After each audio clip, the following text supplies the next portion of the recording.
Good afternoon from the KUOW newsroom. This is Seattle Now. I'm Paige Browning, and snow has pummeled the mountains, which came a little too late for skiers who've been waiting since, Christmas time for good snow. We'll talk lessons from the snow season in our feature story today. First, the roundup of today's top stories. Today is Thursday, March 12th. Wild winds have turned fatal this week.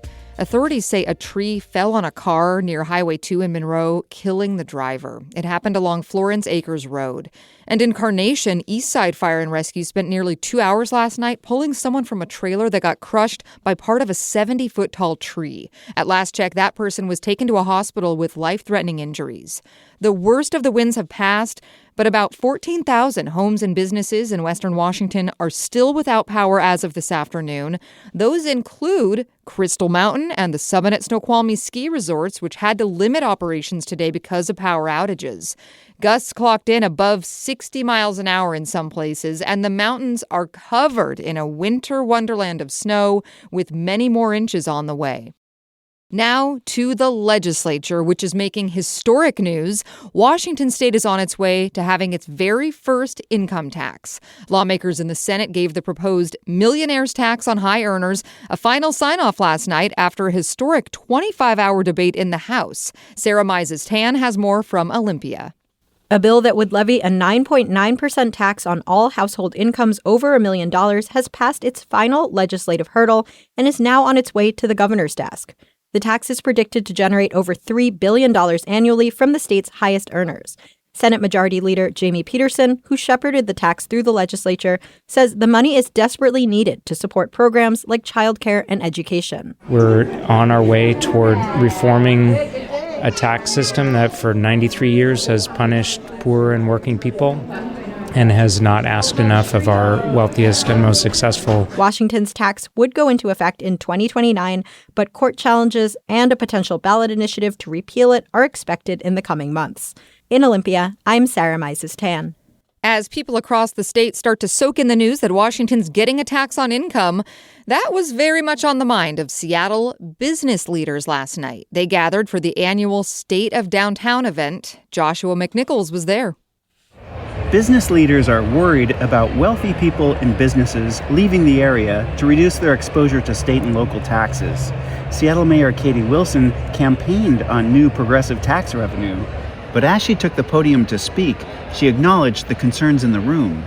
I very much appreciate that it is not ideal for our tax environment for businesses to be wildly out of step with neighboring jurisdictions. Wilson said she's still committed to progressive taxes, but promised to look carefully at the city's spending and make cuts where necessary instead of continually adding to the tax burden. Joshua McNichols, KUOW News.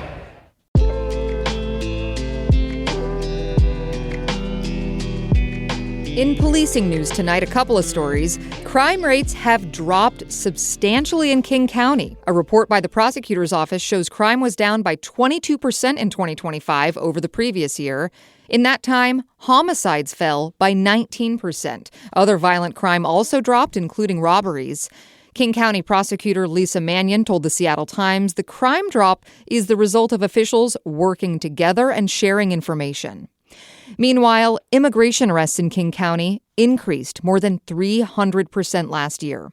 That's according to new federal data obtained by UW researchers. Gustavo Sugrero has more. ICE arrests increased dramatically and steadily across Washington state last year. The highest number, nearly half, was in King County, where ICE arrested more than 1,000 people last year. UW Center for Human Rights obtained these arrest numbers through a public records request. Director Angelina Godoy says there was a clear shift in who ICE started detaining after President Trump took office. The people that were being picked up in late 2025 were people that had been much longer in our communities living here. They had more ties, more U.S. citizen children. Community groups have also reported that many recent arrests in suburban King County happened to people driving in and around the I-5 corridor, including near Tukwila, Burien, and SeaTac. Godoy says immigration agents are using data from the Washington Department of Licensing to check license plates and verify someone's legal status. The state has said it now blocks this access. Gustavo Sagrero, KUOW News. King County leaders are coming out in support of the REI union, which is fighting for its first contract. KNKX Murrow News fellow Nate Sanford reports negotiations are stalled. Last summer, the REI union agreed to avoid publicly disparaging the company while they tried to hammer out a contract for the 11 unionized stores. But they hit a wall, and after 6 months of silence, the union has a lot to say. I've been waiting a long time for this day. Sarah Charon with UFCW 3000 helped represent REI workers at the bargaining table earlier this winter. Standing outside the flagship Seattle store, she and other labor organizers accused the company of falsely claiming they were at an impasse. In a statement, REI strongly disagrees with the union's characterization and says that it put forward competitive proposals in good faith. King County Councilmember Teresa Mosqueda doesn't buy it. They're disrespecting the very workers that made them profitable. Last month, REI told staff it plans to reduce benefits for existing employees and cut pay for new hires. In an internal memo, REI's CEO said the cuts are the result of its tough financial position. Nate Sanford, reporting.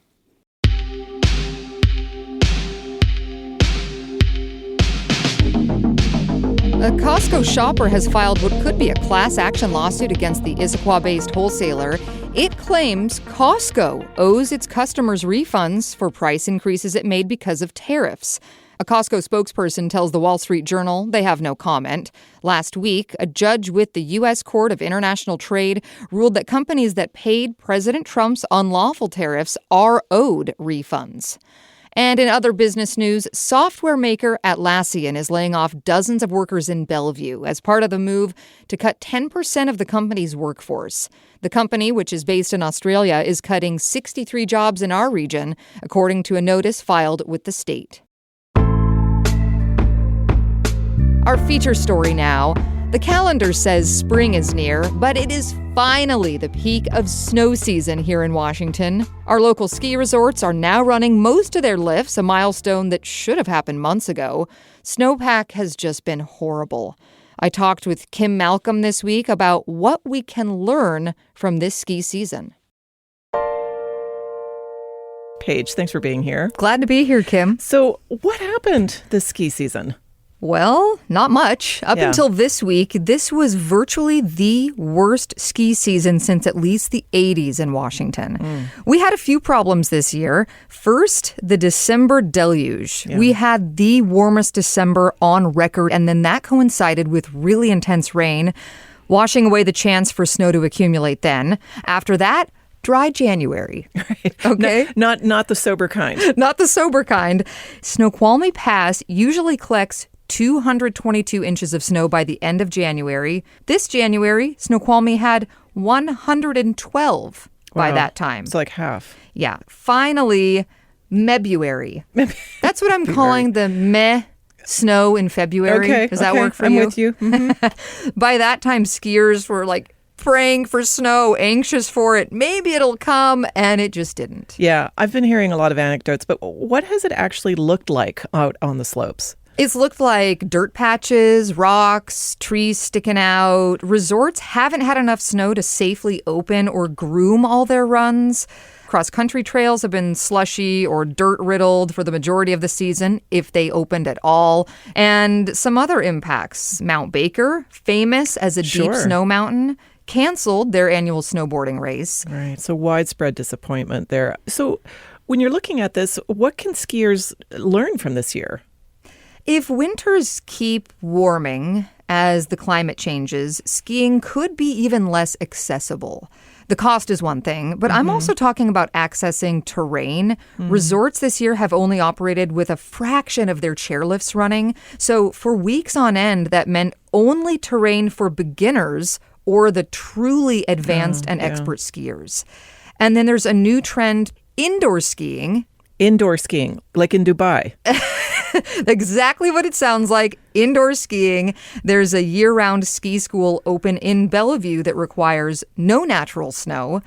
But for, regular ski bums and boarders, it's a waiting game for snow, which is finally here for a visit now. I've been wondering how the resorts, how are they doing financially this season? It must have been a hit. Yeah, let me play you a clip from February at the base of Snoqualmie. It's President's Day, one of the busiest days of the year, but I just arrived as the lifts opened and got parking right in front. See where it looks like there's snow in the air.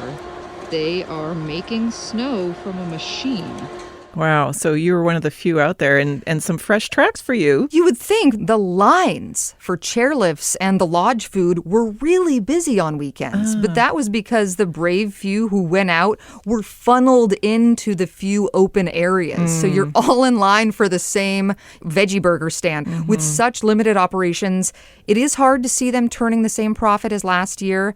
But this is where being in a conglomerate resort system pays off, because Snoqualmie, Stevens, and Crystal are part of these big systems under Vail and Altera. So those ski behemoths can carry the burden. All right. So that's the bigger picture. And now, Paige, in the forecast, we finally got some snow on the way. We've got a blizzard coming this week to the Cascades. They're going to be packed this weekend. The summit at Snoqualmie says there's never been a better time this season. But it's not expected to make up for our dismal snowpack, because a warmer atmospheric river next week could wash the new snow away. Yeah. Is there anything else that you think we should take away from the ski season? I think that ski season is kind of a crystal ball into the future. It says, here's how dry our summer will be. Here's how much water irrigators will have. Here's how much snow will melt to cool off the rivers for salmon. And this is what I'm left thinking about. 2015, that was one of the worst fire seasons in Washington. That happened after the 2015 ski season, which was about as bad as this season. So powder hounds are some of the first to notice when the snowpack just isn't right. Paige Browning is a news anchor and reporter here at KUOW. Paige, thanks so much for bringing us this snow report. You're welcome, Kim. Next time on Seattle Now, it's Casual Friday. Our panel breaks down the 24-hour marathon session in the Washington State Legislature, which included lawmakers sleeping in shifts and breaking into song. Oh, like a weird sleepover with like guys that I kind of hate, actually, you know? Hear more tomorrow morning. That's all for today from the KUOW newsroom in Seattle. Our producer is Andy Hurst, and I'm Paige Browning. The interview in today's episode was produced by Natalie Newcomb. Seattle Now and KUOW are members of the NPR network. See you tomorrow.